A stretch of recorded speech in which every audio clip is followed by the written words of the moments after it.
organic, unpredictable, unknown, lovely, beautiful, a sense of fulfillment.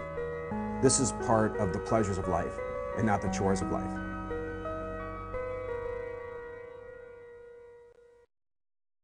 Coming up on Daily Iowan TV, it's the Chinese New Year. See how students around campus are celebrating. Plus, see where political science grads end up and why their options are so broad. And in sports, a college in mourning. See how some will remember a football legend at Penn State. That's all coming your way next. Daily Iowan TV starts now. From Studio 151, your television news, sports, and weather source for the Daily Iowan, this is Daily Iowan TV.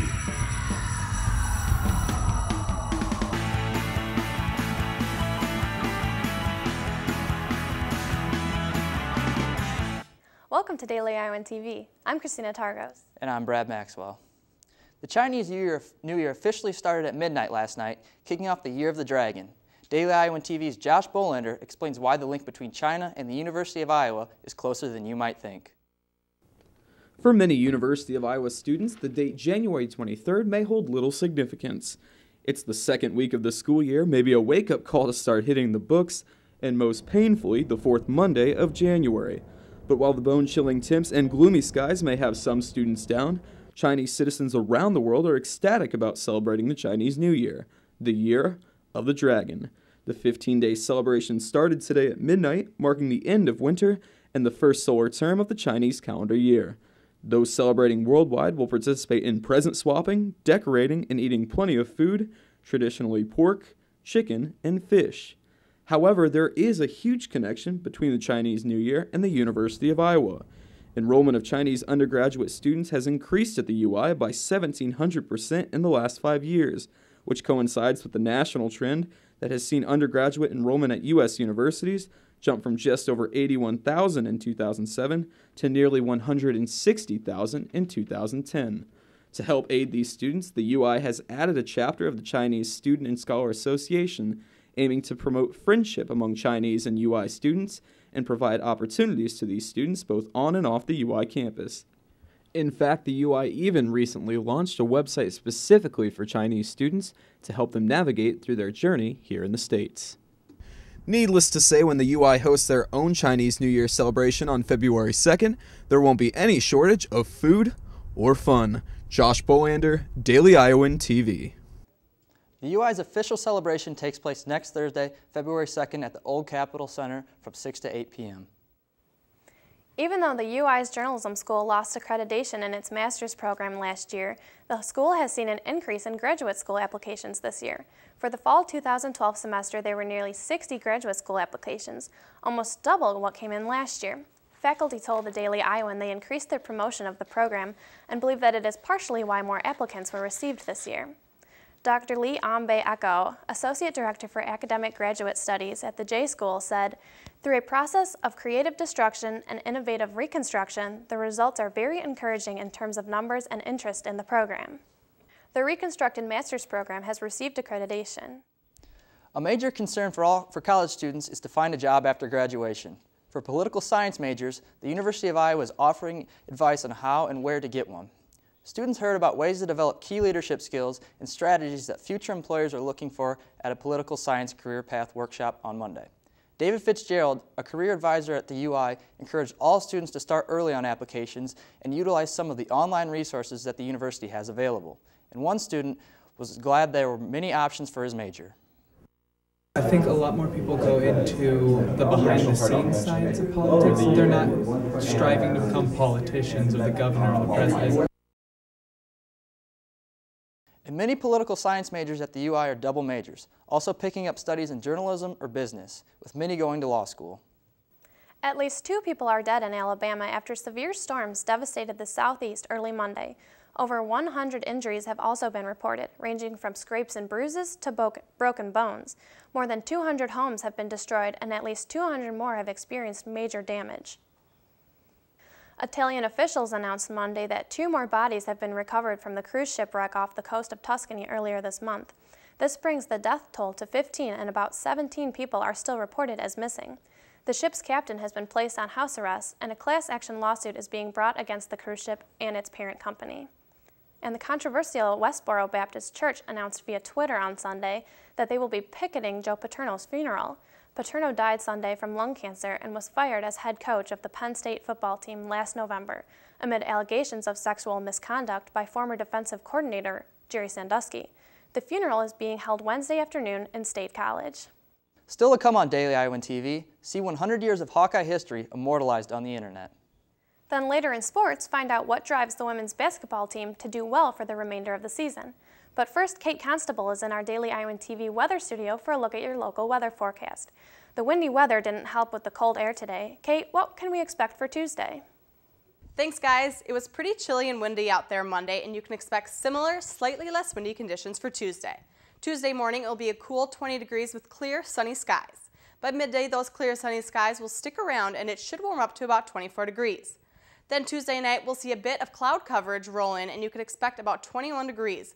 Looking at the rest of the week, it should warm up just a bit as we'll see temps in the 30s. Also, we shouldn't be seeing any more snow, at least not in the near future. That's what you can expect for the next few days. Back to you guys at the desk.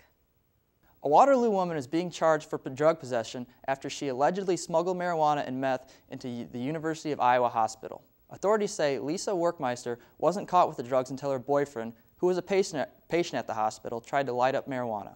The spark apparently caught oxygen in the room on fire. Police reports say 2 small bags with a white substance were found in Workmeister's purse along with the marijuana, which police say she claimed was her boyfriend's meth. And the UI Libraries has finally finished a project that captures 100 years of Hawkeye history. All the Hawkeye yearbooks that ran from 1892 until 1992 have been digitally filed on the internet. Over 38,000 pages, that's a lot of content, people, have joined the Iowa Digital Library, which already includes 450,000 digital objects from the UI Libraries. The digital library now includes manuscripts, historical maps, fine art, political cartoons, scholarly works, and even audio and video recordings. Staff who have worked on the project say these digital yearbooks will hopefully be the go-to source for alumni and the public to learn about 20th century life as a Hawkeye. The Republican presidential nominee race is heating up after Newt Gingrich won South Carolina by a considerable margin. We now turn to Daily Iowan TV's Ryan Jones for a political update.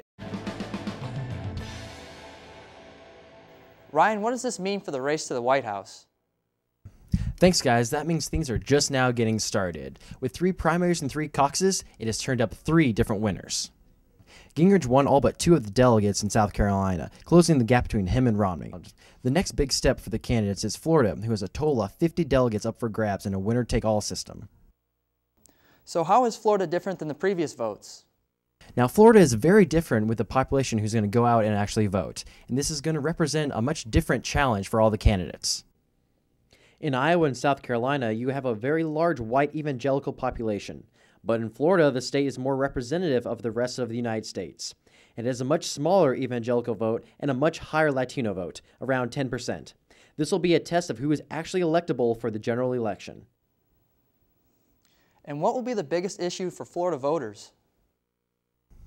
With Florida's unemployment rate at 10%, money is going to be the big issue, and both Gingrich and Romney are going to have to defend their past having to deal with this issue. Romney will be releasing his tax returns tomorrow that the public and his opponents have been clamoring for.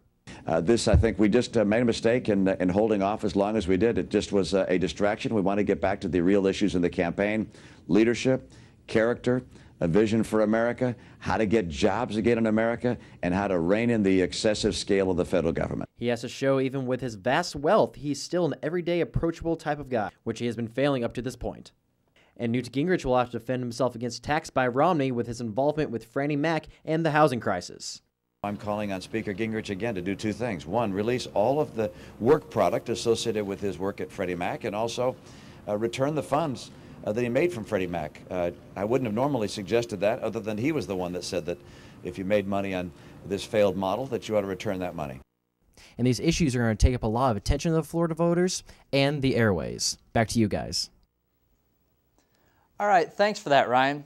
Now we'll take a look at Hawkeye Sports with Daily Iowan TV's Nick Robertson.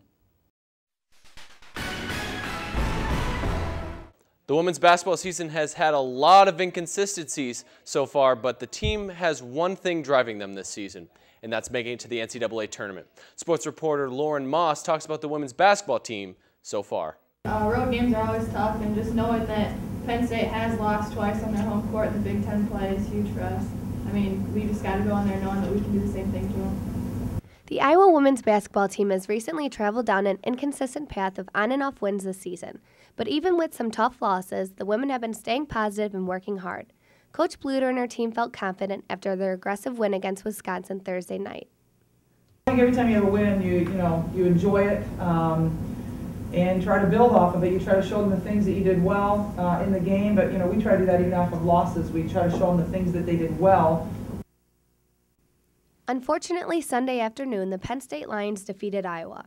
Though the women have a tough schedule ahead of them, they want to prove that they deserve a spot in the NCAA tournament, and they will not stop at anything until they reach their goal as a team.